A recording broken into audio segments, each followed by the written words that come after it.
on today. Oh, okay. He'll be back next week. And Not around. so here we are.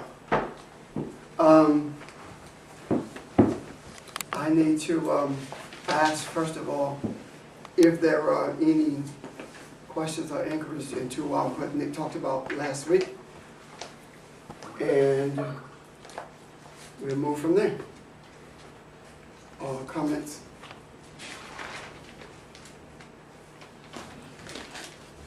Well, for myself, but maybe I just need to think it through more. I'm still not as clear as, I don't know if I should say I need to be. I'm not sure I need to be. About the concept of Lucifer. Versus, or just Lucifer, period. Just Lucifer, I mean, because I still sort of think of Lucifer, if I had to draw an image, I would think of some kind of a meter, like in your car, that tells you that your water temperature is hot or cold. Lucifer's sort of the barometer. If on one end you have the sort of material grounded in the earth aspect, or call it your lower self if you want, whatever, and then if the other end you have the more eternal connected, and Lucifer is the one who's for each of us the manifestation, the personification, I don't know what word it is, of what our understanding really is. So in other words, if that's true, if I'm wrong, I'm wrong. If I'm right, then that means in the course of your lifetime, if you evolve, change, then the concept of Lucifer changes for you. Okay. Lucifer How wrong is. am I? I don't think there's a wrong or a right in that. It's because it's about perception as well. Lucifer is if I were to draw a picture of Lucifer, it would be a container full of light, and the light is the substance from which we make decisions about earth consciousness or spiritual decisions. It can feed your mind, which is your soul, or it can feed your spirit, which is Elohim, who you were created to be. Lucifer is a light bearer, not light. Lucifer, the entity, simply brings the light and presents it. What it ends up being is up to you. It's how you decide. Therefore, Lucifer is the same thing to all of us, but it does not end up the same way, because our decisions about what to do with it is different. If you can see this as Lucifer as clay, the light is clay, and I present the clay to you, you may make a plate from the clay. You might make a pitcher or a bowl, you see, but all of it is still what? Clay. So your perception of the direction that you need to take with it is totally up to you. However, it does not matter whether it's a plate, a bowl, or a cup. It's still clay. It's still light. And all light eventually returns to its source. All clay eventually returns to its source. But all of it, the source is the same. That's what I'm saying. The source is the same. It just looks different based upon your perception of it. Now, as far as clarity, I don't think we'll ever have clarity on it in terms of our intellectual understanding of it. It's not going to happen. Why? Because the moment that we come to the conclusion that we have clarity, we put a box around it. So it is one of those things like the river. Just let it flow, and we see more of our spiritual growth as we do our physical growth in retrospect. Because that's a good thing, because if you were anticipating what you're going to be spiritually 5 years from today, now you put a box around it. You see, but you let it flow. Why? Because you don't know the obstacles that you're going to face or the path that you must travel in order to get to that place where you become balanced, or you come to a place of peace with yourself. During the week, of course, I was there for a funeral, but we work. On Thursday, one of the things we talked about was understanding the concept of home that everything begins at home, Mhm. it's not talking about your house. This is home. This is where you live in this physical thing, vessel. Mhm. And whether your peace, whether or not you're at peace with the world, with yourself, it starts at home. If you're not at peace with yourself, you won't be at peace with anyone else. Right. If you don't feel balanced, you can't bring balance because you present what you perceive yourself to be. Mhm. So the whole idea of Lucifer and how it is shaped begins at home. It's from the inside of you, and regardless of how close you and Audrey may be, your perceptions are different, and how you deal with it is different. So I think one of the difficulties we have faced in trying to wrap our mind around this entity called Lucifer is the pictures that have been painted to us. I mean, painted for us, rather, I should say. And what we have done in the past, we have not seen Lucifer differentiated from what we call the devil or the Satan. We've not seen that differentiation. No one has ever talked about that until Nick began talking about it. And and God forbid, if we make a comparison, or if we say that Jesus had a Luciferian experience on the mountain, because he actually did. Mhm. But now we can say that he was tempted by the devil, Mhm. but you better not say he had a Luciferian experience. Well, what was the Luciferian? When the light or the darkness or the concepts that were presented to him, Uh-huh. he could use them to follow after what the adversarial thoughts were, or he could correct them and move in another direction. Okay. So it appears that it was darkness, but all darkness is light. It's just dark light. Yeah. So he, and what makes it dark is not the absence of light. What makes it dark is the absence of understanding. So, Don't we all go through that wilderness experience where we have presented to us either go this way continuously, and have the world, or go this way, yes. have spiritual light? It happens continuously, and for Yeah. some of us, it happens more frequently and at a different place. I don't want to use the term level, but at a different place. And when I say a different place, I'm talking about, for some of us, it happens at a place that seemingly is unbearable because it challenges everything that we thought we believed or knew. Mhm. It challenges all of that. So I mean, just think about it. A Luciferian experience with Jesus, that challenges, you see. Mhm. How do we bring light into the earth consciousness? It's challenging. How we perceive I'll give you an example of something. If women live in close quarters together or work in close quarters, their cycles have a tendency to synchronize. Mhm. Why is that so? That gives us a sense of the unicity of feminine energy. You might not see it as being the same, but it really is. Mhm. So how does that work with males?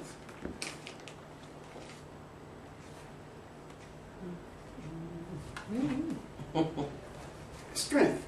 Males, and let me hear me out, okay? Males have a pack mentality. Okay. The strongest male, if the male is stronger and his ideals about femininity are positive, then the males who are with him will begin to lean in that direction. If they're not, then they begin to lean in the other direction.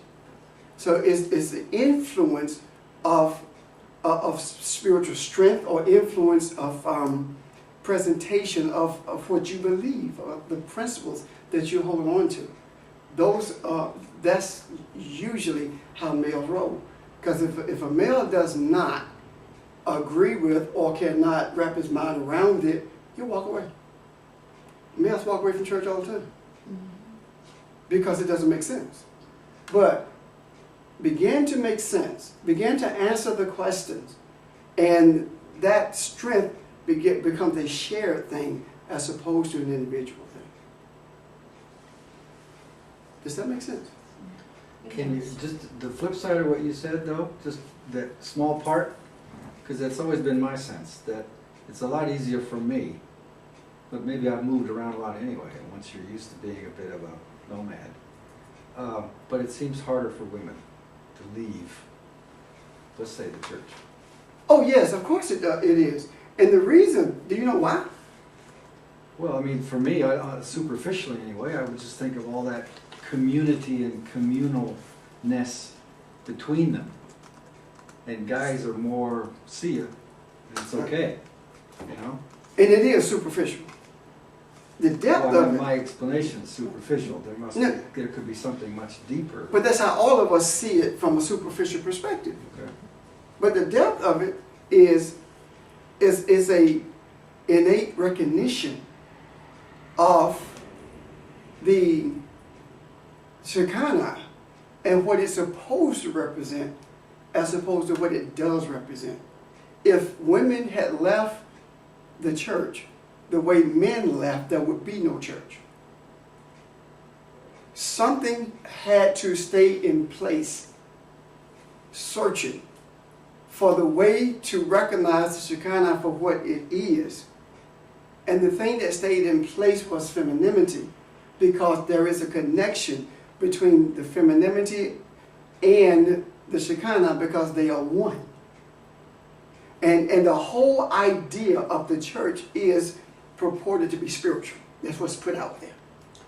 So what happens, whether you know how to approach it or not, if the desire is to be spiritual, that's what's drawn.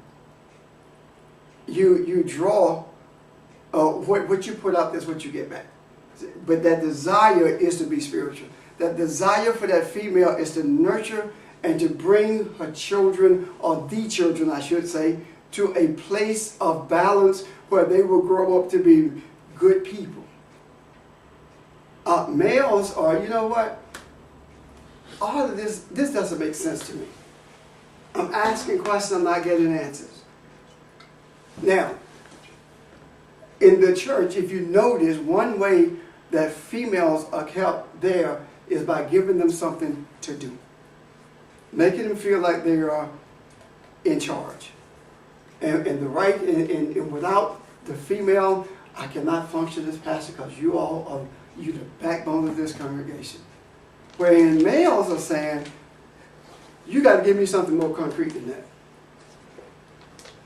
And that's a spiritual aspect. Plus, the other part of it is that it is the male energy that refused to accept the balance. I don't want to use the word equality. The balance that femininity brings to the male as well as the female itself. And that is the reason we talk about the whole concept of the Adam as opposed to the Ish of the Isha. That's the separation. The Adam is both together. And if you notice what Paul wrote, he said that Yeshua became the second Adam.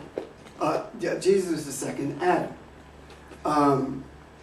There is more involved in that than just Jesus being the second Adam on the surface.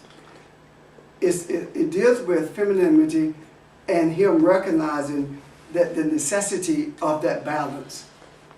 If you look at what we call Judaism, now it may be possible, I don't know, but there was a time when you could not be a rabbi if you didn't have a wife.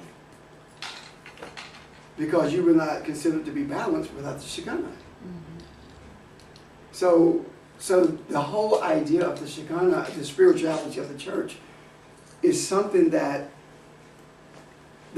holds the female there, not because the female is has a sense of being more easily indoctrinated, as is presenting a place for them to be. I guess that's why it was hard for us to leave the setting we were in because of what you just talked about. Because it took me forever. And you told me, you said, you can have your bag packed, but don't leave yet until it's time. That's it. And also, I know you had a busy week, but did you see the clip with Warren Buffett when he was talking about the feminine? I didn't, but I appreciate the. Yes. I missed it. Yeah, he's saying that America, well, the world in general, will flow better and do what it needs to do if it were, in so many words, respect feminine energy. And he said that on CNN, I think. And when he said that, my mouth went like. And the funny thing about it, when you were telling me that, George and I had just passed this mural. I had pointed out to him a fairly new mural that had been painted since last year. Mm-hmm. And the mural says, I am at peace with self. I am at peace with community. That's his mantra. Mm. The whole idea of I am is the mantra. So what I'm saying is that we are putting more in the macro, and it's being received by people who are in positions and places to make it known to the masses, I should say. So anyway, to get back to the idea of Lucifer in relationship to what you just said, that being presented to Warren Buffett, he could have cast it aside just as easily as he spoke about it. So would that be a Luciferian experience, yes. He had one, and he chose to bring the light. Yeah. Can you see the example? Yes. And the person who painted the mural could have just as easily cast aside the image that was given and the word that were there. I want you to think about this also when we think about Luciferian experiences. I would that you would think about how we perceive things. For example, if we are talking about something and you say to me, I see what you're saying, that's an acceptance. But if you say to me, oh, I hear you, that's, I don't know. You see the difference? Now, I hear you is a physical thing. I see what you're saying is spiritual. Because you actually don't, visibly, naturally see what I'm saying. Right. You understand where I'm coming from? Yes. So we have these experiences all the time, and sometimes on a smaller scale, but other times on a much broader scale that's easily recognizable. So that's where we have to begin to see that the Luciferian experience is brought into play for the whole of the human or humanity, maybe by virtue of whether or not we make decisions about it through our mind or our spirit. Because the mind, in my words, the mind is the soul. It's the place that makes these earthly decisions. It's the earthly consciousness. And what we call subconsciousness is actually the spiritual. Because it's beneath the things, consciousness. Subconsciousness, below the level of awareness, or below what we are aware of, beneath that. So what happens is, our minds will tell us to do something, but the spirit, the still small voice, which we call subconsciousness, is saying, you don't want the results of doing that. I'll give you an idea. Yesterday, we were en route from Philly, Phoebe and I were, and when we came into D.C. using the GPS, I use it to keep my time in check, to see where I am. And when we got to D.C., it took me around 495 West, and I'm like, okay, why is it doing this? I'm gonna see.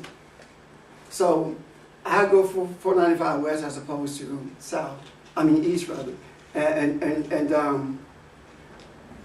When I'm doing that, I get down to 270, which takes us out to Rockville, and then I get close to the exit 466, which takes us out to Port Royal, Front Royal.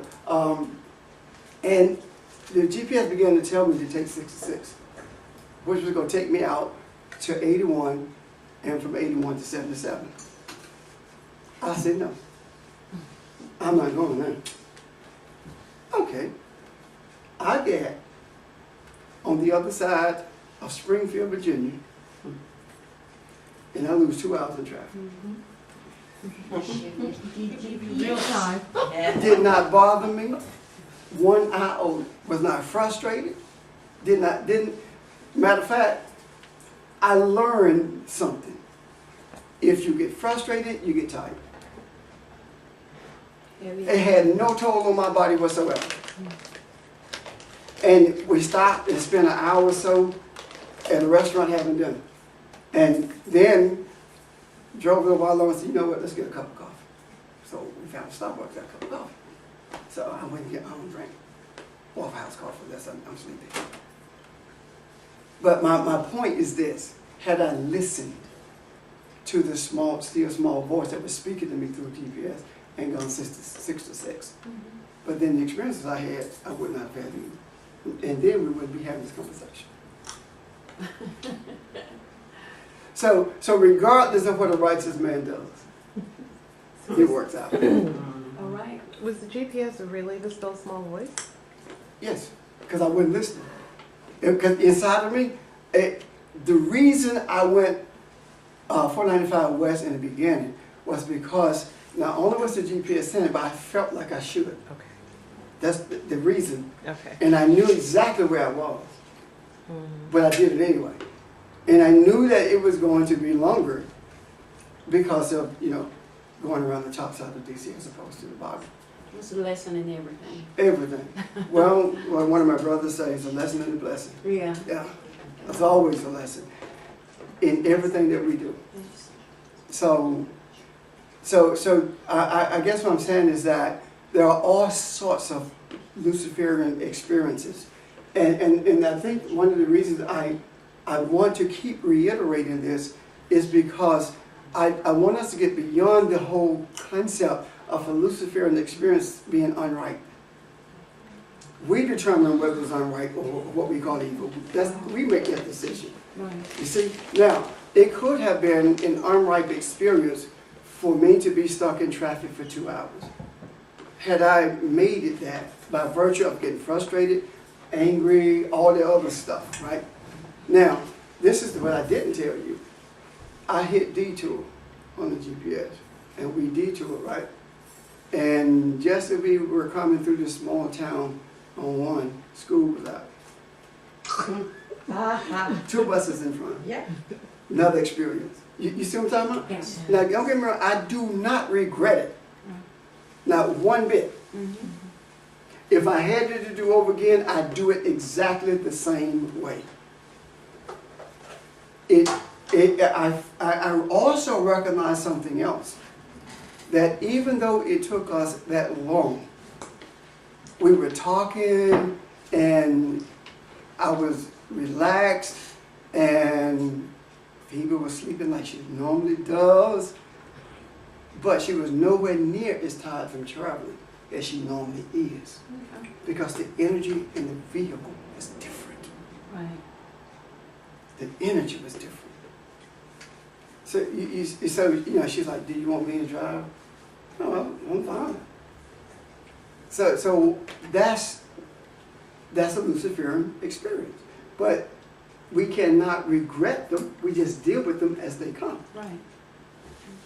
Because regret doesn't change it. Any questions about that? But we live in a society, I was talking with someone about this yesterday. We live in this devil is a liar society. And Well, we don't see it. We don't see it as what we're being taught as You're a right. experience as an opportunity to be taught. We just have to, as when I was working in the yard, it's more, we have to find somebody to blame it on. exactly. We good things we try to blame on the Lord, which ain't got nothing to do with, but that's how we do it. And then when the consequences of the decision we made is the opposite of what we thought it was gonna be, then we have to find somebody else to blame it on, so we blame it on the devil. Well, let me back that up. The Lord has something to do with every decision we make. Because He said He created light and darkness. So whether the decision that's presented to us is always right. We're the ones who make it unright. And when you talk about the devil's lie idea, it is an example of earthly awareness, not knowing how to deal with the whole concept of the Satan or the devil. So it makes it up as it goes. It has to create an external entity in order to feel good about itself. The devil is a liar that you lie because you're the devil, if you know what you're saying. But when I talk about feeling good about yourself, it's no different than people who congregate on Sunday morning having to talk about the world to make them feel good about themselves. One of the ladies in our session was talking about her waiting tables, and on Sunday she was waiting tables, and one example she gave is that the people, when all the churches in the area are out, they come to the restaurant. And one of the people in the restaurant asked her, did she go to church? And she said no. And she said they looked at her with disgust. And to make a long story short, she went on to talk about, what she said to them. But I said to her, you know what? One of the things you should have said to them was this: if I were at church, I couldn't serve you. So if you don't want anyone to work on Sunday, stop coming to the restaurant. You see? But it's like you have to have someone who you feel like is inferior to you in order to make you feel like you are superior. Right. And that's the whole unspoken concept behind what is called evangelism. That's the whole unspoken concept behind evangelism. That's also the unspoken truth about denominations. If you're a Methodist and not a Baptist, the question is why? I believe what Methodists do, so you don't believe it the Baptist way. Well, I do, but you're not a Baptist. So you're saying the Methodists are wrong in the message center. You see what I'm talking about? Mm-hmm. So it's that unspoken truth that no one wants to actually peel the layers back and deal with. And if you were to do it that way, then that would not just erase the lines between denominations, but it would destroy denominations. And then the ecclesiastical superiority, the ecclesiastical authorities would not have anyone to control, because the denominational lines would be gone.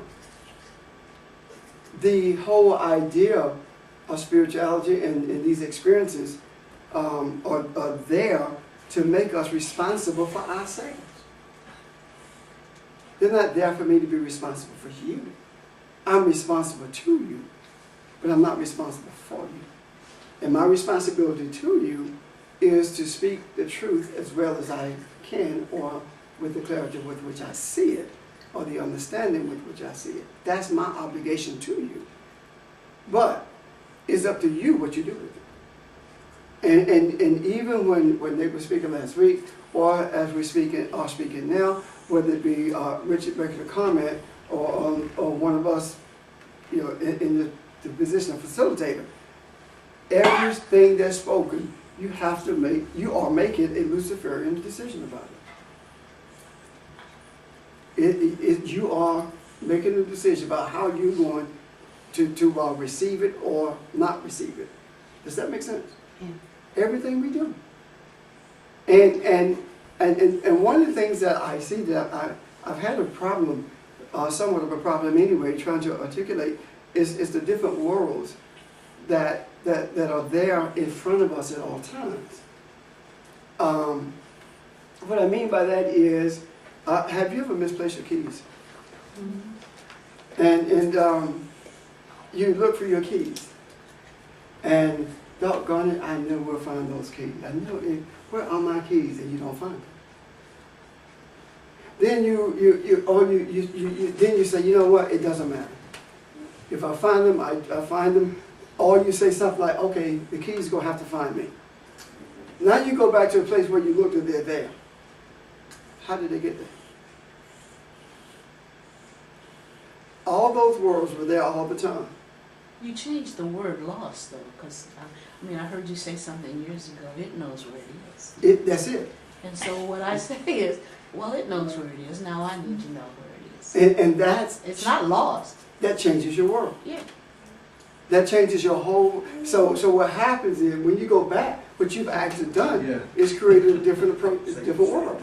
So you're saying nothing is never lost? Never, never ever. Right. Even during the course of the funeral, I had to give tribute on behalf of the family. One of the things I said was that one is not lost. Right. You know, people say, I'm sorry for your loss, because they don't know what else to say. Right. The one thing that has always been with us, and we still don't know how to, we don't know what to say when it happens, is death. When a baby is born, we can think of a zillion things to say. Right. That's encouraging and uplifting. But let somebody transition. I don't know. I don't have words. Yeah, that's just what goes on inside of us, and that's because we have attributed the wrong understanding of death to this event that we call death. So that has to be altered in the process of our understanding, because when it says that death is the last enemy to be conquered, do you know exactly what that's saying? It's saying that death is the last concept that needs something from you so it can be what it's supposed to be. So then if I don't fear death and it means nothing to me, then I can truly live in the now. Absolutely. We need, Robin tweeted this, we need to understand death. We need to understand death so we can begin to live. Because when we begin to understand death, you know why we begin to live? Because we begin to understand that death is life also. It's not an end. It's not an end. So the whole idea of it must be, the concept of it must be visited to the extent that it's put into the macro. Not just by saying it's life, but how is it life? Why is it life? You know, how do we get to these, that kind of thing. And that's one of the things we're going to visit when the teachers come together. So I don't want to do that here today in terms of death. But, where are we? Let me ask, can I just one Oh, sure. Mm-hmm. aspect of this Luciferian concept? I thought we said Lucifer was unripe light, the morning star, Venus, blah, that, right? So how do you then, if it's unripe, you're saying, no, it's Lucifer's the bearer, bringer of light, the opportunity, if you want to call it that. It's how we interpret it, deal with it, etc. that makes it, that determines what I want to call it, the application, the usefulness, the benefit. All right, so in and of itself, It's neutral. it's nothing unripe about it. No, Yeah. Okay. no. There's nothing unripe about the Okay. Lucifer. So it's our perception. It's our perception. Right. It's like, it's just light. So we determine whether it's dark light or unripe light, or whether it's right light or white light, bright light, however you want to call it. You know, we determine that. So it's not an entity that determines anything for you, other than you. We are so uncertain about who we are and the power within until we have to have an outside entity to put stuff on, to blame for stuff.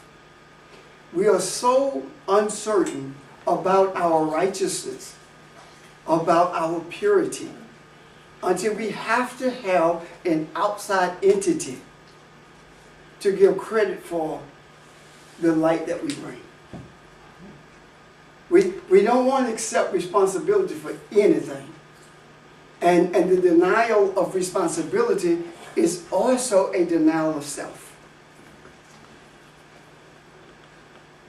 When we begin to accept who we are, then we have a golden opportunity to change the human in ways unimaginable. And when I say change the human, I'm not talking about me changing Barbara, because we can't change anyone. When I say change the human, I'm talking about the human experience, by virtue of what Warren Buffett said. That's beginning to change the human experience. You see where I'm coming from? So we have to, we need, I should say, get to a place where we are comfortable, or more comfortable with who we are. God. Okay. Who want to go first? Okay. My question on that, because it's going back to what I asked earlier, I guess, because the conversation is, I've been having with people a lot lately. It's really, based on what you were just saying now, that gave me a great way to lead you to think about it. Equating God and blessings to things, and you know, and with me it's like God ain't about things. And I think what was one, it was a discussion, someone in was like, okay, because the things people use now, I got this new car that God blessed me with. And then it was like a couple months later, parking the car in the backyard, trying to hide it from, you know, the repo man. Yeah. And you know, I'm sitting, I'm like confused. If God blessed you with this car, then why are you hiding it from the repo man? Because somewhere in there, one of y'all's a liar. You are God, and I don't think God lies. So just, you know, the one that you probably could afford, you didn't want because you couldn't ball in that one. So you went and got one that you can't afford to ball in, and now the devil is a liar because you got in a hot car. So it was that kind of conversation, you know, it's like trying to get them to think through the process of God is not about things. If you go to the car dealership and you need a car and you want a car, stay within your means and get that which you can afford. Not once you can ride around town balling, and then later on can't make payments, and then you equivalent it to the devil's a liar because the devil's trying to take things from you, take back things, steal from you what the Lord has given you. Yeah. So it's trying to tie that in what you just explained, owning up to everything. And as long as you do that, you don't admit who you are, you don't admit any responsibility. It's always someone else. And to be quite frank with you, when you do something like that in relationship to the current situation, or anything for that matter, the one whose ideas you are following becomes your God, becomes your source. Because I think I said it some time ago, you have never seen I'm blessed on a raggedy car. I'm blessed on the regular. On a regular, sure. A raggedy car that about this, you know, the stop and all rusted out. You don't see I'm blessed on it. You know, so that's that in itself should speak volumes to a belief system, and I think we have to move past those kinds of things in terms of equating them to blessings, because what everything that is going to be already is. That's just the bottom line. And the greatest blessing that anyone can ever have is being aware of who you are. And I want to speak concerning that for a second. When you attribute, I tell you what, let me do this because I'm going to take it in another direction. That will be done. Let me forget about that, okay? Go ahead, Audrey. Whatever you said made me think that we are in kind of the throes of a Luciferian experience now with all this stuff coming to light about these guys kidnapping and holding these 3 women, and this military guy who's supposed to be in charge of preventing sexual harassment ended up doing it himself. And it feels like all that stuff is just sort of bubbling to the surface. But, and it looks like real evil, but it is also light. Exposing. So the fact that Warren Buffett can say what he said, yeah, it's starting to open up the light for everybody. So I think, yeah, all this stuff is, I was telling Richard, I feel like it's all this resistance that's going to happen right before the change comes. Look at what happened with the guy who was killed, the Boston woman dude. It was a female who made arrangements for him to be buried. She took it upon herself to make contact with the Islamic community to get him buried in a Muslim cemetery. And she did it quietly. And after it was done, she talked about it. You see? So it was primarily males who were saying, no, not him, but this male stood up and said, that's just common decency. And the next thing you have is a female doing it. So these things mean something. There is absolutely nothing that transpires that does not have meaning. The question is whether or not you can read the signs of the time. That's the question. Because they're always in front of us, always in our sight. Yeah, I was actually going to bring up the same point. I thought it was interesting that the same week you have these women who escape and gain their freedom. This is the same week, right? That Warren Buffett makes his comment. Yeah, and that was it. It's. Go ahead. The one that is in my mind is the Arias case, the young lady who's supposedly killed, in the sense that it makes me think of Lilith and Eve choices, because she seems so conflicted in that sense. That's what that one is the one that comes to my mind. And of course it's conflicted. Society's conflicted. I mean, look at the cheers that went up because they think she's gonna get the death penalty. Yeah, all that just. What happened? Wow. That's. She's the one who they've been dragging out for years, and the lady who killed her boyfriend and said it was self-defense at first. But they're Speak loud holding, on yourself. they're holding. They ruled that she's guilty, but now they're holding, waiting to see what's going to come out of both sides in terms of, do they think they think mentally something's wrong somewhere. But she's just really, when she tells her story, sometimes it sounds like it's so ludicrous, it's crazy, and then she's like a child for a minute. Yeah. And it's a result of what she has gone through as a child. So all of these things that we're talking about, all these things that we see are there for a reason.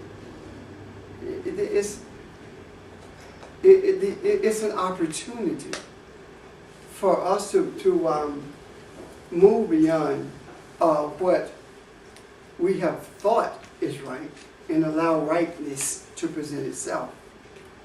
Why is it so difficult? Well, it's the way we are built in a physical way is representative of how we are spiritually.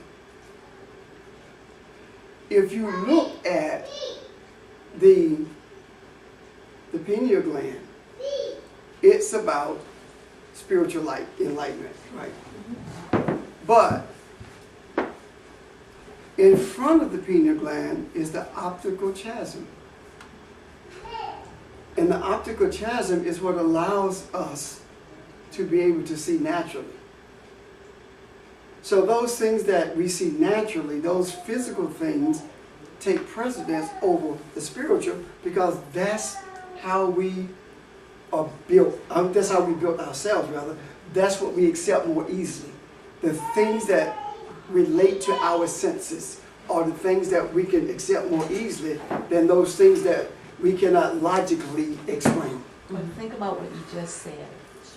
The optical chasm. Chasm implies a gap or a, Right. space. Yeah. Very similar to what Dot is on the Tree of Life. And it is how you interpret things that relate to whether you see it from the perspective of the physical or whether you transcend that knowledge and understand and see it from the spiritual. So even our physical mirrors, That's okay. mirrors the spiritual. And keep in mind now that both of those are in the center of the brain. And they're deep inside, and they're in the center. They're surrounded by the rest of the brain. It's like you make a choice of what you're going to use to find your balance. Are you going to try to do it with the natural or the spiritual? So you remember when Nick put the dot in the center? Mm-hmm. That you decide which, you make the choice. And most of the time, we try to figure out our balance from a physical perspective.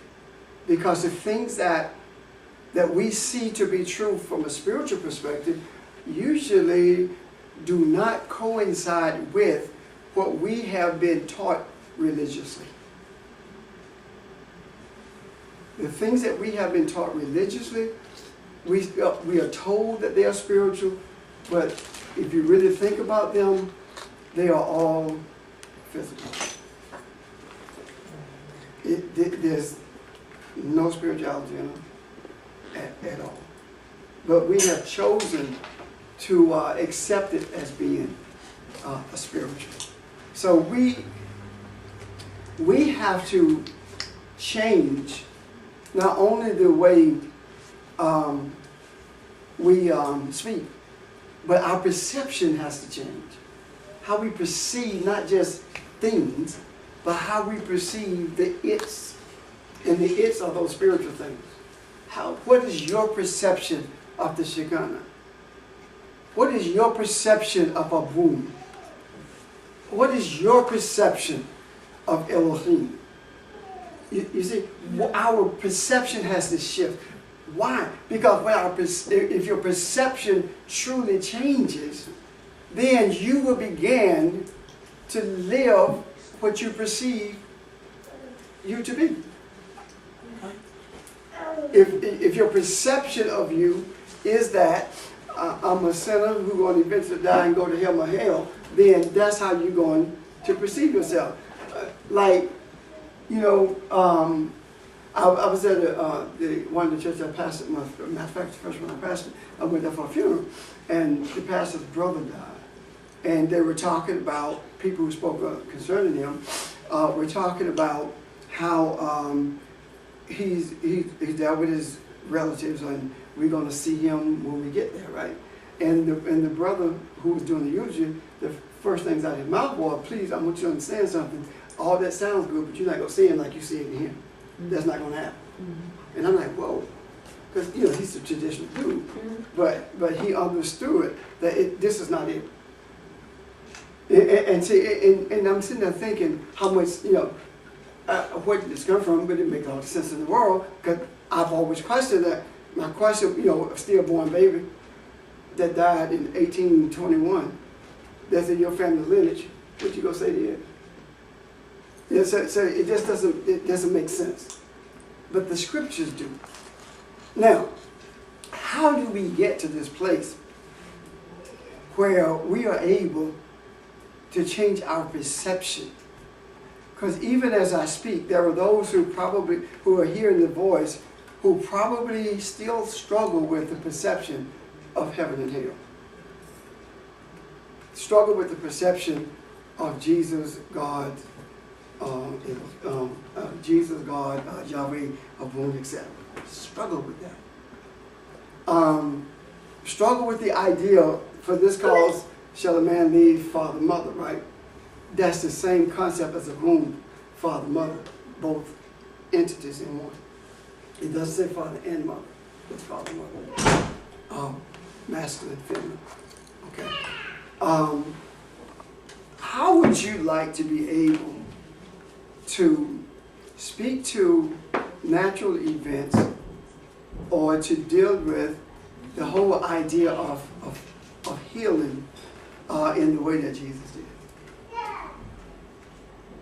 I said again, Sage? How would you like to be able to deal with physical events or to approach healings in the way that Jesus did.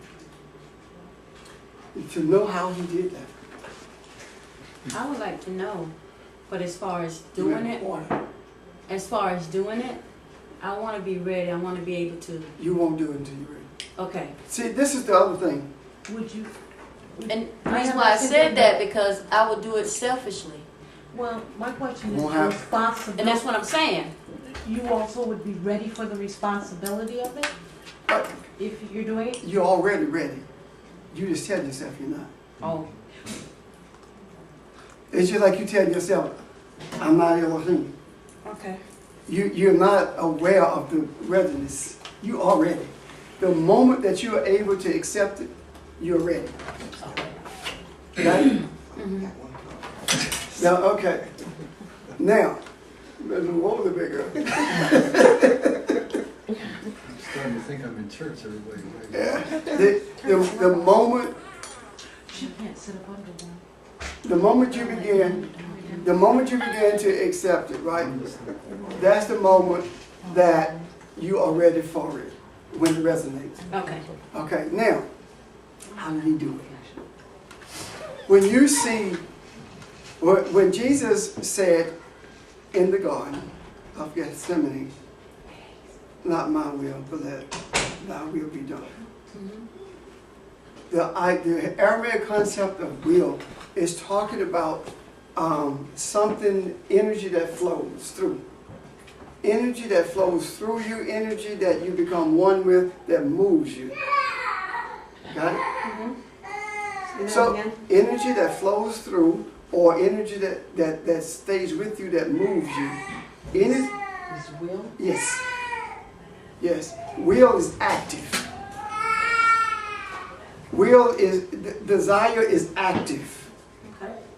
Every single word in the Aramaic or the Hebrew is active. Okay. There is always movement, never stagnation. Okay? And the movement is going to be in one direction or the other. But there's always movement. Now, with the idea of the energy, right? With the idea of the energy. When he said, thy will be done, he was saying, Father, allow your life, allow the life energy to flow through me, or allow the life energy to become one with what I am, that I may be able to move the way you desire me to move. Okay. When you can wrap your mind around that and accept that, you are in a place where you are able to use, and I say use because of lack of a better word at the moment, you are able to use this energy for the benefit of the human. It's like the energy that's flowing, the life energy that flows right now. I have a choice. I can allow or desire this movement of light and righteousness, this movement of understanding that's going to bring about a saying of Warren Buffett, or bring about a disassociation for pain in your body, which is a healing. Okay. I can use it for that, or I can use it, as you said earlier, selfishly, and it doesn't help anyone. Now, the only reason that I'm able to use it selfishly is because the Creator allows that to happen. So why would He allow that to happen? He would allow that to happen so you can see my selfishness, and maybe I can see it through you, the mirror. Gotcha. Okay? Yeah. And now, keep in mind that there was a time when every time you turn on TV and there were healings. Yeah. Okay, every time you turn, now there are none. Because the life energy is not there anymore, because there has been someone raised up who is willing to deal with the light from the perspective of the desires of the light, as opposed to keeping people in a state of religion. But that had to take place in order for for people or for someone to begin searching for the root of it all, to find out, where does this come from? Why does this happen? And if it happens with this person, and the Creator's not a respected person, why doesn't it happen with me? Those are the questions that were raised. And I can remember very, very clearly the healings that took place even when I was doing teachings and stuff, and some of you were there and witnessed and experienced what was going on. But all of a sudden it stopped. And rather than me just not talking about it, I began to ask the question, why did it stop? Why is it that it Because doesn't people happen? have to stop depending on what they physically see. I mean, it's almost as if you can use that for a while to get people's attention, blah, blah, blah. But after a while, if it continues, they will continue to focus on what they see as a result of what they see, rather than internally see. Right. So the stopping had to take place so that people wouldn't be worshiping the results. And my questions came, or the person who's doing it. My questions came, and as a result of my questions, I do believe that in large measure had an influence on it stopping. Because the people who were very much involved with that whole thing, I was connected to in a very personal way. And I chose not to be connected to that anymore. But the questions I began to raise, why did it stop, were just human questions. Mm-hmm. But they led to a spiritual understanding. And that's part of the quest that we must be on, so that this life energy, this life source, can not only just flow through to someone else, but we become one with that life source, that force. You do not become one with the life force simply because you want to. You have to desire it. And when you desire it, believe you me, you're going to be faced with some choices that you really don't want to make. You'll be carried to places in this river of life that you did not know existed. And you will be faced with people, especially people close to you, who will challenge what you say, not because they don't believe it, but will challenge what you say because you're not saying what they're accustomed to hearing. That will happen. Even right now, as we talk about "Thy will be done," you know, with Jesus, he was saying, not my life source, not this energy source of this earth, but yours. Let yours flow. That's what he was saying. Not my concept of what this life energy is, but what it really is. That's what I want to flow through me. That's what I want to be one with. And as a result of being one with it, then I can take the ultimate stand for righteousness and complete the sacrifice. Sacrifice is not about losing something. Sacrifice is about gaining everything. Sacrifice is designed to bring you closer to an awareness of who you are. It's not about giving up anything. Because when you really look at it, the things that you think you are sacrificing, you don't have them anyway. They have you. You're controlled by them, rather than you having control over them. So what happens when you let go of that sacrifice of that event or thing or whatever it is, that sacrifice of it gives you a clearer understanding or a clearer vision as to who you are. Can we go back over sacrifice? Sacrifice is talking about gaining everything. Okay. It's not about giving up anything. Liberating, freeing. Yes. Think of a snake in a skin, think of a cocoon and a butterfly, and then realize that, what is it? in how many weeks 98% of all your cells reproduce, and then within 3 months 100%. Yeah. You're not the same person. But you're not encouraged to even reflect on that. But it's happening to you all the time. So if that didn't happen, what would happen? Mm. We would assume physically you start to come apart, right? Zombies. Well, think about it. Science will tell you that the body is not designed to die. It's not designed to It starts cease. snowing there. Right. We're the ones who do that. Be the least of your problem. We're the one who do what? Causes it to cease. Okay. But by virtue of our continuous belief of disconnect from the source of life. By virtue of the things that we do that are self-destructive. That we don't even recognize. Sugar, salt, self-destructive. Addictions that we don't realize. What was it? In the 70s or 80s, they used to call sugar white poison. Really? Yes. So those are things we know about. But We we, could choose to change from. yes. And those are, now those are simple things, seemingly. But Sorry. our actions also. I grew up understanding everything white will kill you. Yeah. Okay? Oh my gracious. Oh my gracious. Sooner or later.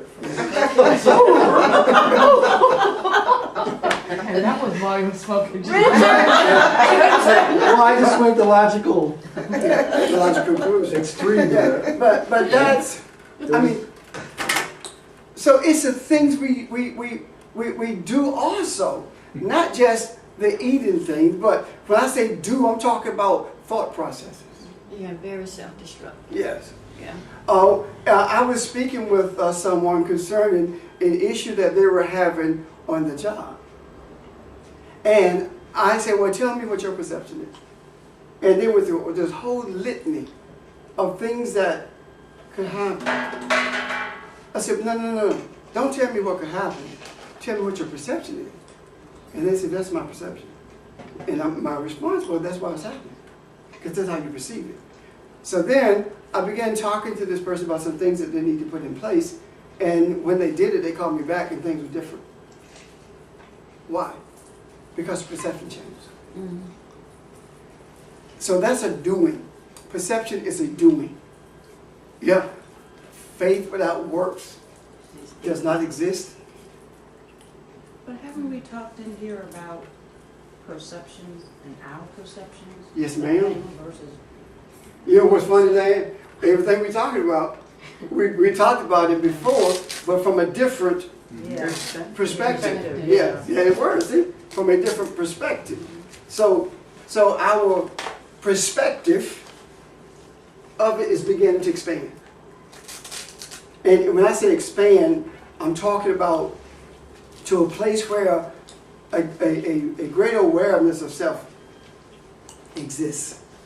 And the place where the greater awareness of self exists is in Him. And I throw that one out It's in the house.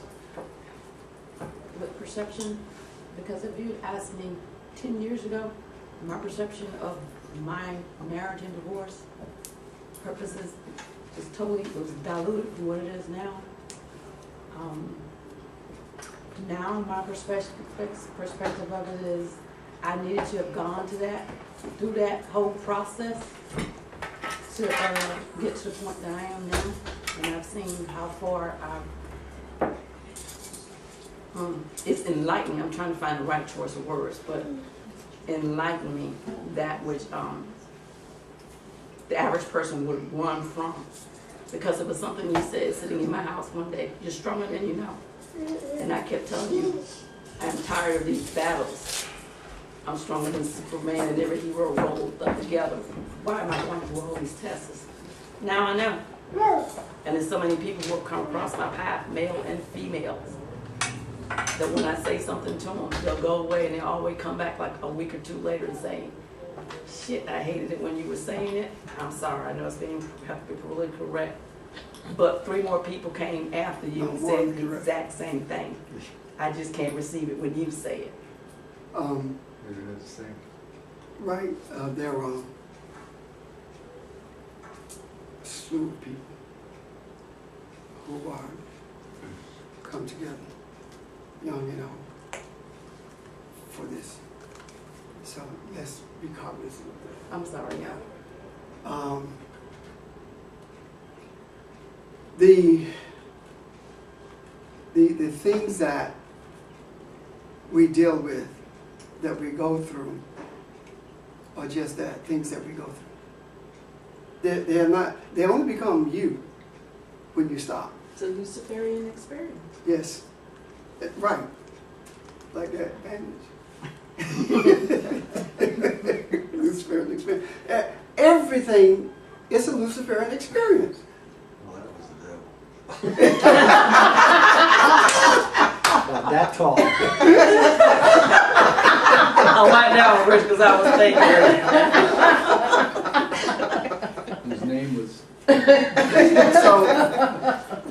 But anyway, now moving from that to something else I want to touch on in relationship to the Luciferian experience is when it talks about, and I think we touched this last week, but matter of fact we did, about him being the morning star. The morning light is not clear light, you know, it's not dark, but it's not quite light yet. It's not full. It's not full, yeah, the fullness of it.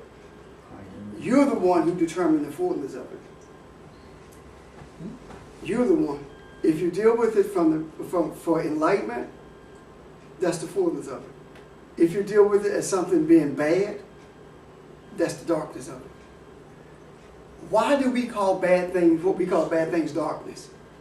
Do you know why? Because subconsciously you know the reason it's dark is because you don't understand the reason for it happening. You say it all the time, I don't know why this happened to me. Yeah. That's saying I don't understand this wisdom. Well, you In the can't dark. see Yeah, the nature there you of go, it. I'm in the dark about that. Well, you can't see the nature of what it is Yes. or its purpose. It's- It's hidden from you. And the reason it's hidden is because you hid it.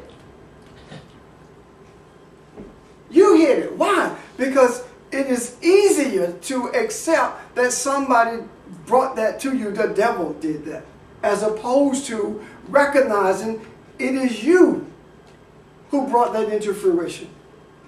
So handle your business.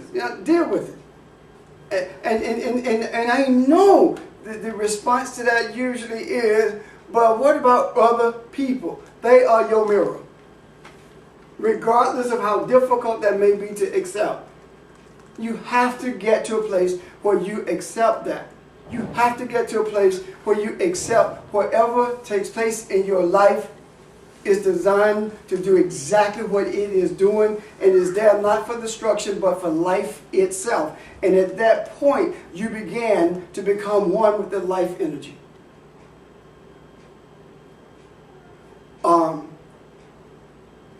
Rather than asking why is this happening to me, my desire is to be one with life energy. Why? That way you can see it. Or you may not see it. It doesn't matter. I didn't get upset when I got stuck in traffic 2 hours. I seen the time I would have. I seen the time that if I had been stuck in traffic for an hour, I got a hotel. I'm done. But I didn't. How many of you during the course of this week has been upset about something? I'm serious. I am very serious. I'm very serious. How long did it last?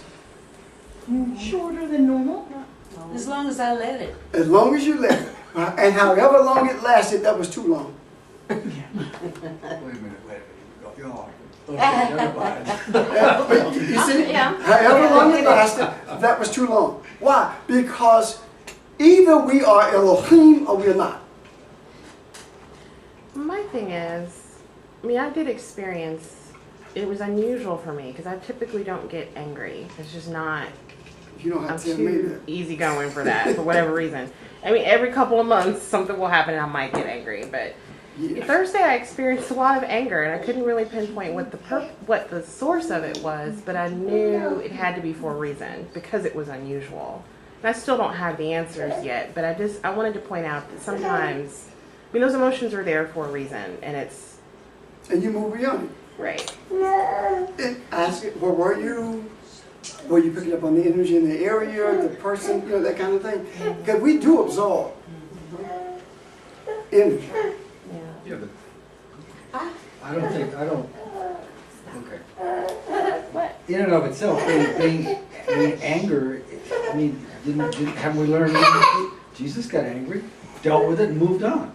So the point is, maybe the fact that I never get angry, That's just a part of my personality. I don't think that's good or bad. That's It's just just for me. well, It's no, just but who I am. you have You know? to decide, but you can also be you're not dealing with things, right?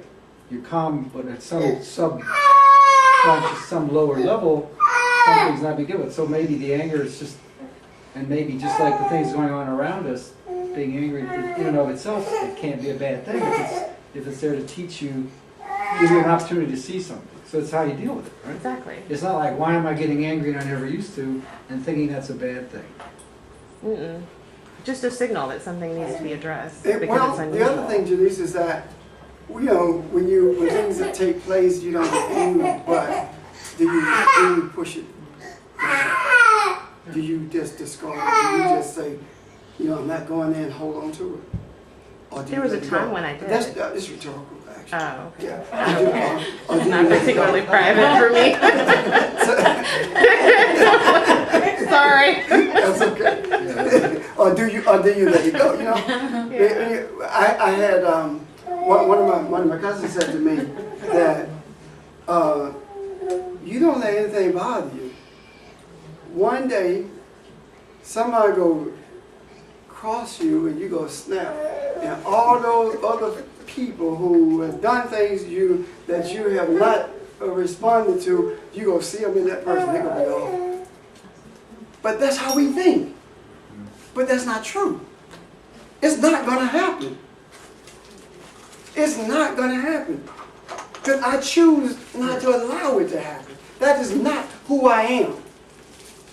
I am not the bearer of brutality or anger or violence. That's not me. I am the bearer of spiritual violence in terms of fighting to see the essence of my being, but not to the extent that is going to bring injury or hurt or what is it? An unbalanced life to someone else. That's not who I am. I have a question that's back, it's speaking of what Richard said, and I've been toying with throwing this question out for months, but I'm gonna throw it out today. I mean, a lot in here we talk about when we're experiencing things at any point during the day or in our life, we're saying we're mirroring something off of someone else, or we're picking up someone else's energy. But at what point do we own it as it's us? It's something we need to deal with, because just if I'm sitting in my workplace and I'm saying I'm picking up somebody else's negative energy, it could be someone else is sitting in the workplace that ain't claiming the energy either and saying it's not my energy. It's your energy. So at what point do we own up and we stop saying that it's somebody else, because that's not my personality, and it may be me, that's something I need to deal with in my life down the line. Well, it's the same thing as if I'm saying that I'm constantly talking about people who say things to me about church stuff, and I don't, and they are so wrong and I'm so right. Maybe they're a mirror to me. This is stuff that I need to deal with. The whole concept of the churchy attitude that we talk about that people have. Mm-hmm. Maybe the churchy attitude is yours that you need to deal with. So not maybe, it is. Because everything that's presented to us is presented to us for a reason. You don't have to know what to do with it at the moment. but don't deny it exists. I mean, she makes a good point, though. I mean, we can't afford ever to take something and, I don't know, I guess, ask a question and answer it and never think about it again. Almost like answering it really quickly, like, oh, that's somebody else. And I'm not going to dig any further. I'm not going to search or ask or, be concerned about it. We were, Or you could ask the question, because I'm back, I really was back to what you were saying about the anger and back, about sometimes, I don't know, it could have been you who did this. I said at one of the meetings several years ago that I was in a Logan's or someplace, and I picked up on this energy that all I want to do is take this knife and what if, that's what it was. What if I did this and I picked it up and I stabbed these people? And that was so distraught. And then I think it was you, Janice. You said, well, perhaps, or was it someone said, perhaps you were picking up on an energy of thought that was going on. And so the issue is still, even if that's my mirror is me, because I'm a part of that person. yes. And so the question becomes then, okay, whether or not it's is something I need to deal with. My question is, do we need to always just say, okay, I'll deal with this, and let it flow through? If it's anger, it could very well be somebody else's anger, but it could be very well that you are there because you are the vessel through which that anger could flow through and not be allowed to generate, take hold, and germinate and become something, and to create something.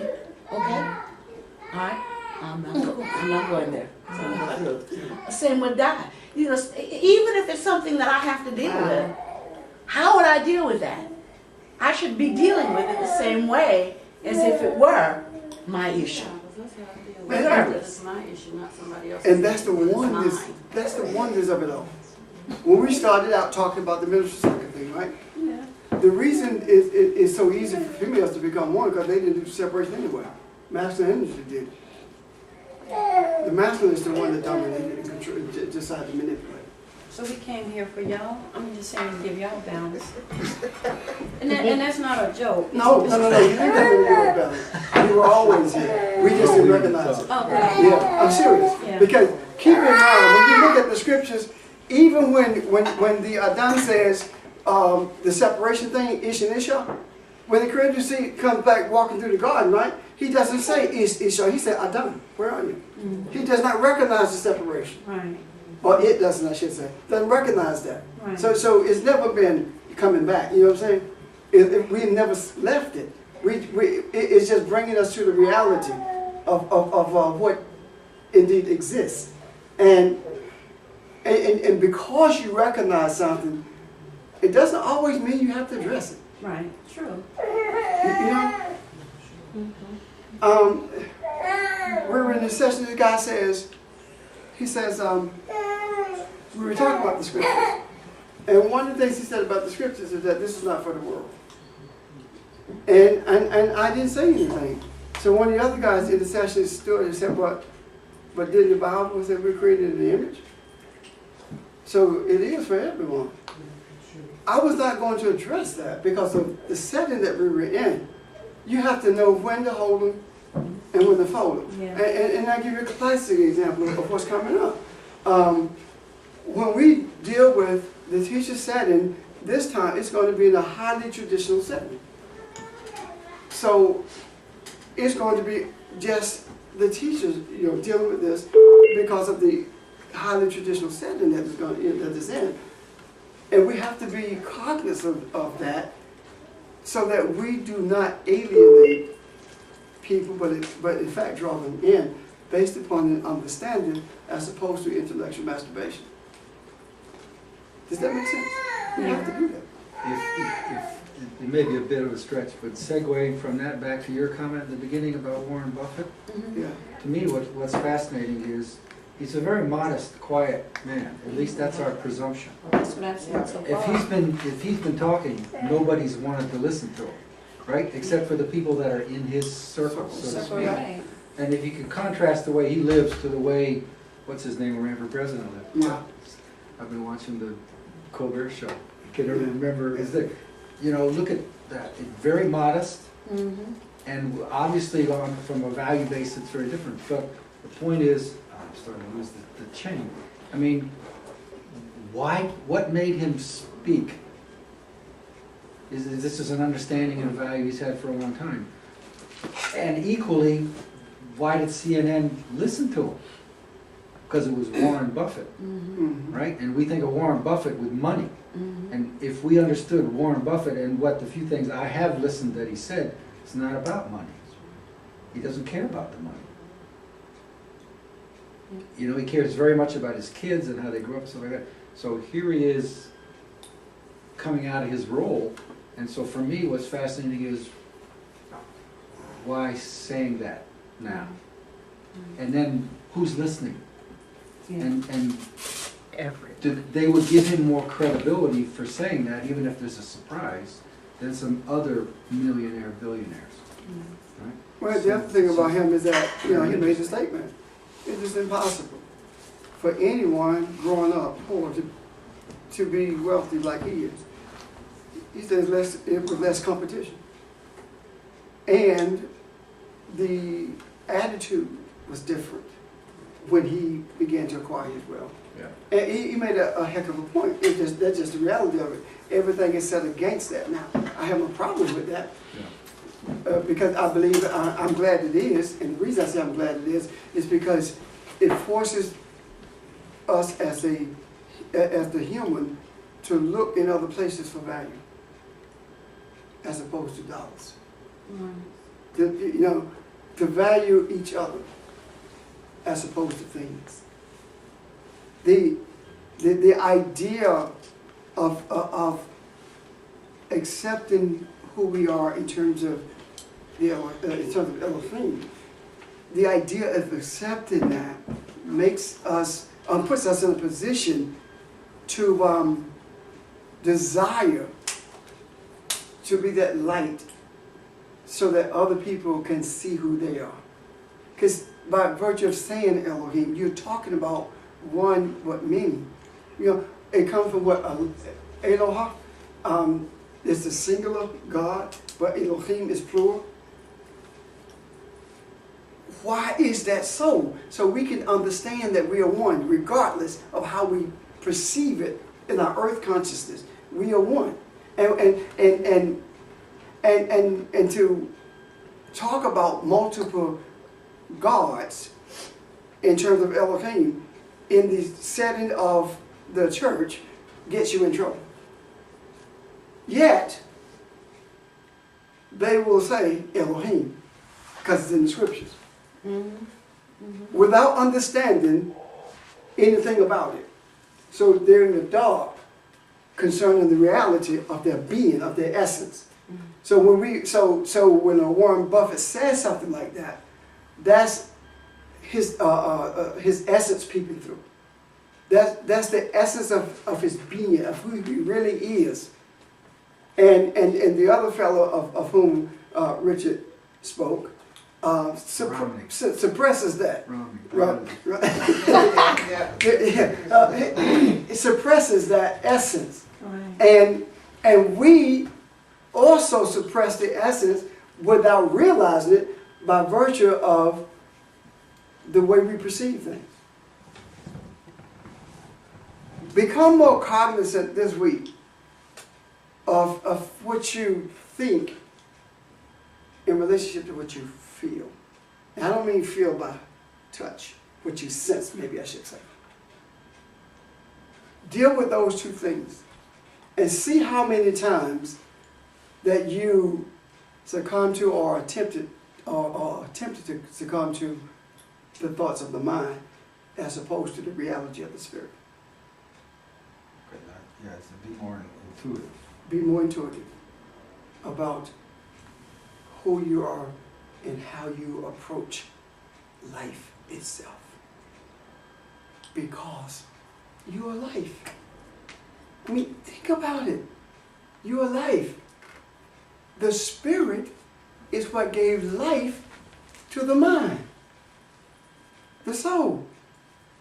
He breathed into the face, right? Yes. It's like the spirit moved, or the spirit came in contact with, or the spirit was interwoven with the countenance of itself, and as a result of that, it brought about a consciousness of soul that was full of thoughts that allowed those thoughts to be brought into order by the entity that they were housed in. And the whole concept of these thoughts being brought into being based upon the entity that it was housed in brought about a physical entity to house it, giving it opportunity to recognize light and darkness and making the choice of which one it was going to become more, be aware of which one it wanted to see as being real to it. It's like I was sitting at George's house the other day, and it just popped in my head. It was Shema Yahweh Elohim Aleph. Hear Israel, the Lord our God is one. I don't know why it popped in my head in Hebrew, and I actually saw it, from where I had seen it written someplace. And if we can accept that, those of you who recognize that you are to rule, or you to set boundaries as gods, those of you who recognize that you are one with God, please understand that Yahweh and Elohim are one, that you and Yahweh are the same. That's what it's saying. You're one with this. And understanding that help you to see, or accepting that help you to see that you don't live, you are life.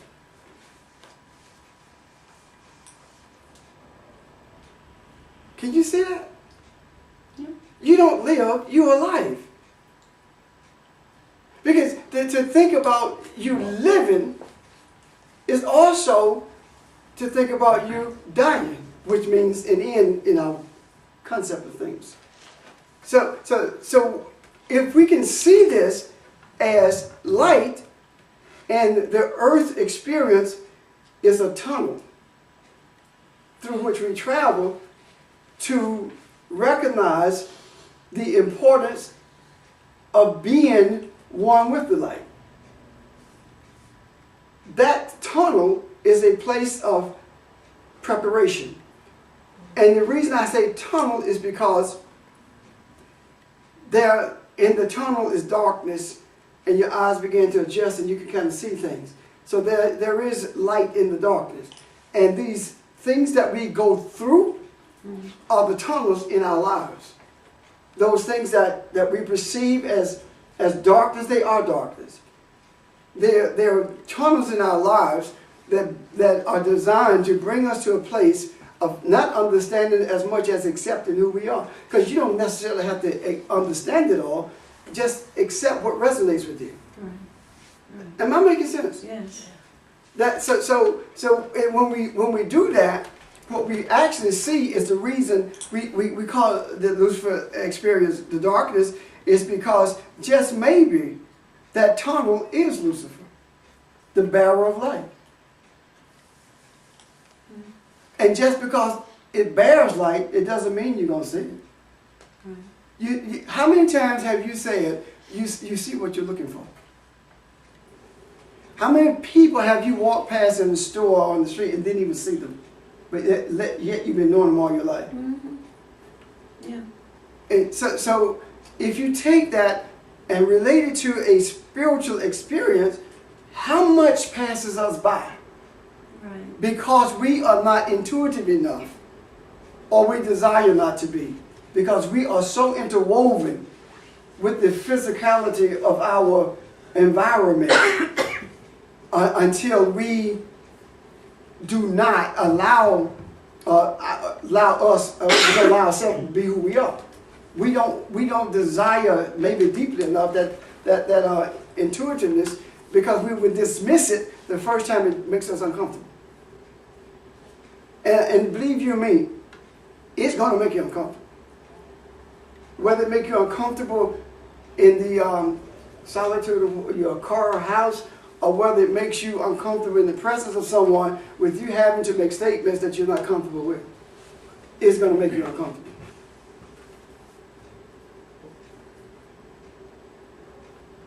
Say it, Roger. Already did. Okay. No, but I think I see an aspect too. What's awe-inspiring about this? It's the same as a particle, whatever you call the little teeny tiniest thing that exists for a millisecond, and then boom, boom, boom. Yeah. It would seem. I mean, the fascinating thing is that nothing's created or destroyed, and yet there's all this transformation, so rapid, so frequent, so much, and there's just so little product in any one instant, like a particle. If that's analogous to your understanding, the fact that there's just a zillion opportunities per instant, and they just keep coming. Yeah. But what's also coming into my head is this notion of chariot of fire. I mean, if you really weren't ready to absorb all of that, understand all that, you'd explode, right? I mean, this is schizophrenia or whatever. You just get lost in a second. So the fact that there's so much you miss, you can't judge that. You get what you get. And then Nick, everybody said, you get what you get and you move on. I mean, you're going to hear it again. You may hear it again a different way. Mhm. That's the wonderfulness of it. Yeah. And sooner or later, could have had a V8 maybe, it starts to sink in, but And you smack the baby. whatever. Yeah. You know what I'm saying? Here. But the fascinating thing is it's not like God, the Creator, is sitting up there churning all this stuff going, for heaven's sake, would you start to get it? Yeah. My arm's getting I'm doing tired. that. You know what I mean? Sometimes I feel like that. I can't keep doing this forever. like something like that. But when you think about it, think about the particles. Hmm. What do the physicists say? They bounce in and out of existence. No, they don't bounce in and out of existence. They bounce between the worlds. Thank you. That's in the source field. Yeah. He talks about how light is both a particle and a wave as it crosses over a certain barrier, like it flips. That's interesting. Very interesting. So it doesn't. Interesting. So it does not. It does not come in and out of existence. It Well, comes. what's the definition of existence? It's your... No. I'm talking about the scientist's definition of existence is that it's just not there. I'm talking about from our perspective, the realms. It bounces in and out of different worlds. That's what I'm saying.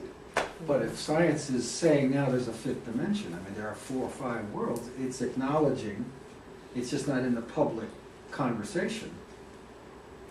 That brings to mind something too. It says there are 10 dimensions. 10 dimensions. All right, 10. So there. 10 words to go in and out. So the superficial analogy is it passes between 10 modes of existence, but it goes out of existence in any one of them because we're the ones who set the boundaries on what that world is.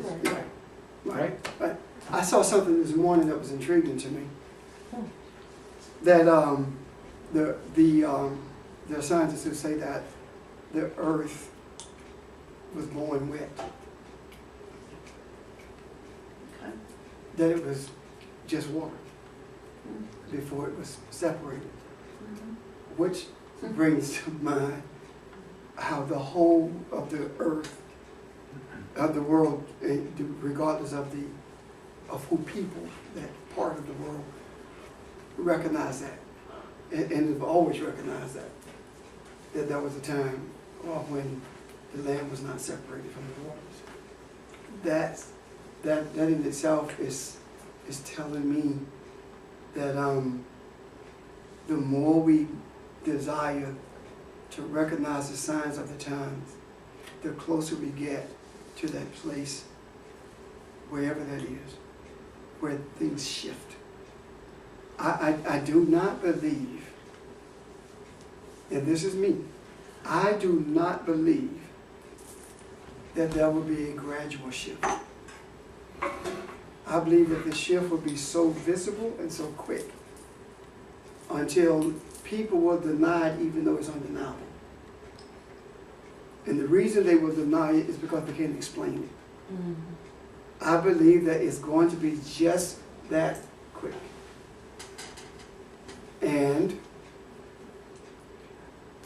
I also believe that the perceived destruction of the God that keeps this world into existence is the thing that's going to initiate the speed of the shift, the economics of the world, the downturn of it, the disparity between the have and the have-nots is like consciousness, space, awareness, forcing you to be aware because you don't belong. Those kinds of things. I believe that there are multiplicity of events that are taking place now that's going to culminate in that shift. Just like that. And we will see things that we don't even know at this moment exist. We will understand concepts that we did not see before. Like, for example, thy will be done. I'm not seeing it like that before, until now. The concept of Bereshit, Bara Elohim, in the beginning God created, I didn't see that. As many times I read it and researched it, I didn't see that. Why? Because it wasn't time. Had I seen it at that time, you probably would not know me. Because had I seen it at the time I was doing the research, I would have said it, and I wouldn't have had no church.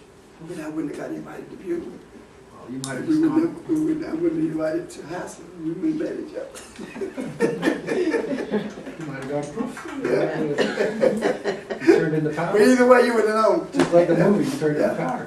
Transfigured like Enoch or something. But So, I guess for me, I used to think the most fundamental question, all other questions that come around it, is this notion of death. What is death? But now, more and more, I think, are we on the cusp of seeing the most fundamental thing maybe that's even beyond that in terms of ourselves? I think it's this notion of duality, either or, right? Because you have death, what? Juxtapositioned against life. So if in this opening, we can see beyond duality, wow. and that's what what I'm the saying. Shema is, Wow. seeing Yeah, beyond the see, duality. beyond the But that's duality. They're the same. That's them it. seeing something. That was what we're doing. Okay. I have no idea. Traveling, clearly. Maybe he got kicked out of the room he was in. Who? Oh, Yeah. But anyway, is he walking or? but see, when we get to that place, and I do believe that this whole discussion of death is going to help us see that there is no duality, that everything is one. I don't know how we're going to get to the place of being able to articulate that, and it doesn't matter. But I do believe that that's what this thing is going to result into, because that enemy needs to know what it is. That entity needs to know what it is. And what it is in us. Because the spiritual man, the spiritual entity, the spiritual Adam knows all things. That the spiritual man knows the whole thing. The spirit man should not have been translated anthropos. It should have been translated the Adam. Knows all things. Why do you make the statement that the spiritual, that entity needs to know what it is? Because right now, death is an entity that we have created, we face. Okay. Death is this entity that most of humans, especially in church, are afraid of. You know, I want to go to heaven, I ain't ready to die yet. Yeah. That kind of thing. Yeah. Okay? So I call it an entity because I don't know what else to call it. Okay. or an energy. You know, I just don't know what it's called. Does that make sense? It does, and the reason I said that, because everything knows its place, or what it. Everything what it- has its place. Has its place. Right. Okay, But it doesn't necessarily know it. Because okay, if everything knew its place, we would be sitting okay, I got you. here. You see? Yeah, that would, yeah. So everything has its place. And the place of everything is in it. And the it that it is in is Ein Sof. So, okay. Next week, it shall be Nick. Hopefully. Unless I get a text saying otherwise. All right? Okay, Barbara.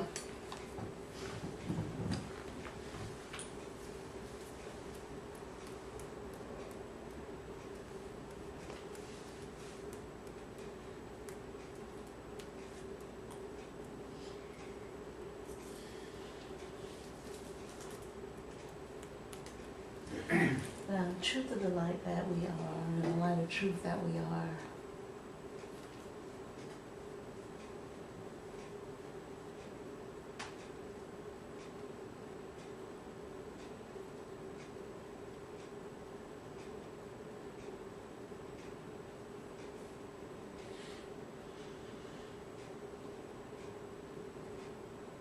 Has us to know that truth is light and light is truth.